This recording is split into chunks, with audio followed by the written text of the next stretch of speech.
Alright, so this is the greenhouse, 20 by 20 by 8 feet high greenhouse.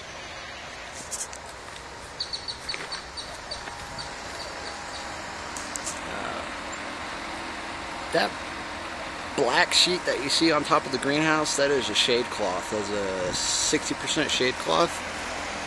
And then we've got a 20-inch fan on the right and a 30-inch exhaust fan on the left.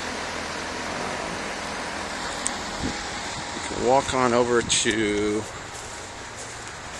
the south side entrance to the greenhouse. This is the ventilation intake side.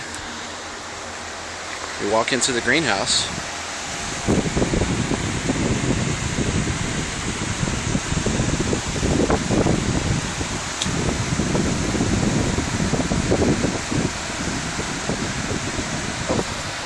And down.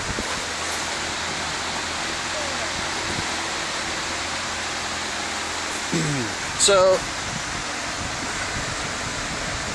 pretty basic greenhouse. You've got the exhaust fans on one side, exhaust vents on the other.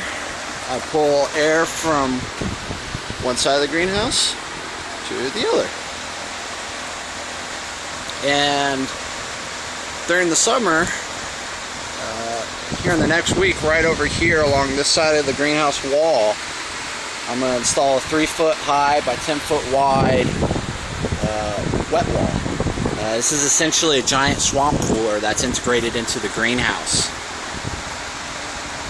This will drop the greenhouse temperature about 15 to 20 degrees during those high summertime temperatures. Very nice. I guess she's just ready to come out of the planter. She keeps falling over. These tomatoes are my 7-week-old tomatoes, grown from seed. I have about 30 of them right now. So you can see half of what I originally started off with. The other half, most of them got sold, some of them died. It's all part of growing. So as we can see here, this is primarily the cactus and succulent side. Tomato or two has made it over here.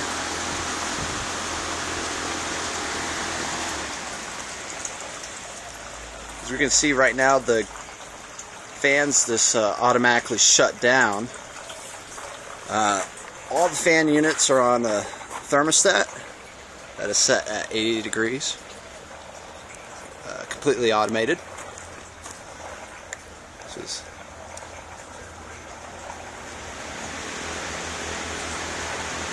beats the hell out of coming out here and plugging and unplugging things. So I generally try to keep that at about 80 degrees. That's a good temperature. Over there I got most of my citrus trees and what have not. Just a bunch of random things skewed out over on this side. This is rather beautiful. This is a devil's pincushion that's flowering right now. These are actually native to Texas. You just gotta know where to look. Very hard to find. Very beautiful. Very, very beautiful.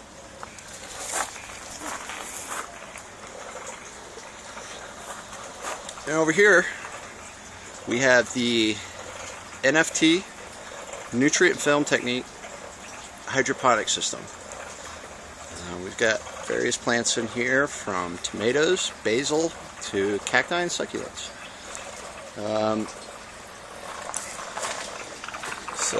Show off the potential of the hydro system. Let me show you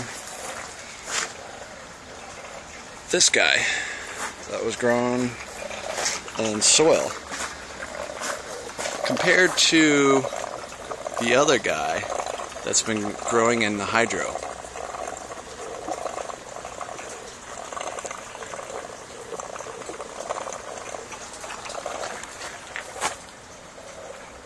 as well as with this guy. Side-by-side comparison. As a matter of fact, this guy that's in the hydro is an offspring of this one that's in my left hand here. And as we can see, all of these little guys right up here, those are all pups. Very healthy.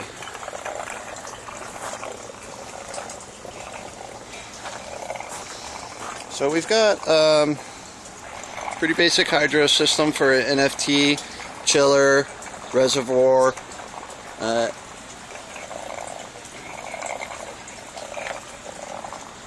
feeding tubes, I guess you would call them.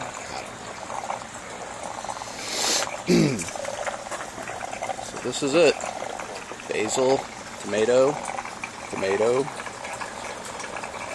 pineapple. Speaking of pineapple, this guy isn't doing too well for some reason right now. Not exactly sure what's wrong. It's just all part of growing. You win some, you lose some. Speaking of pineapple, I'm going to show you this guy.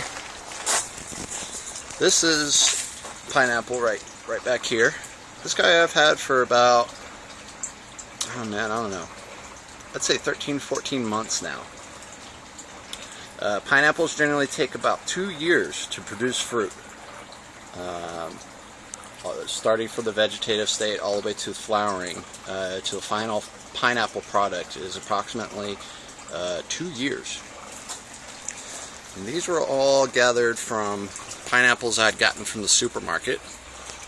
Those two right over to the right, those are about 6 to 7 months old. And to do this, you can do this at home. You can do this with all your pineapples.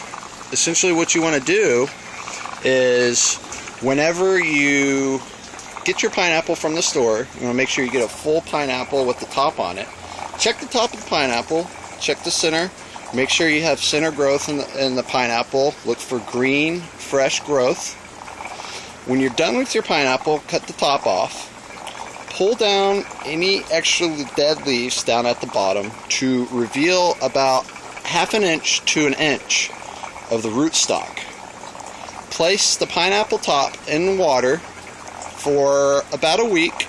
Change out the water once a week. As a matter of fact, you probably want to put it in the water for about 2 weeks. So what you want to make sure happens is you're going to look for these little tiny roots sprouting out at the tip. And if I can get the darn thing to focus, there it goes. As we can see, there's some roots sticking out here. And once you start to see those roots stick out from your pineapple, just go ahead and slap her in some dirt, put her in the ground, make sure it gets enough water, and 2 years later, enjoy your pineapple. Well, that is all. That is my poor man's greenhouse. And that's all, folks.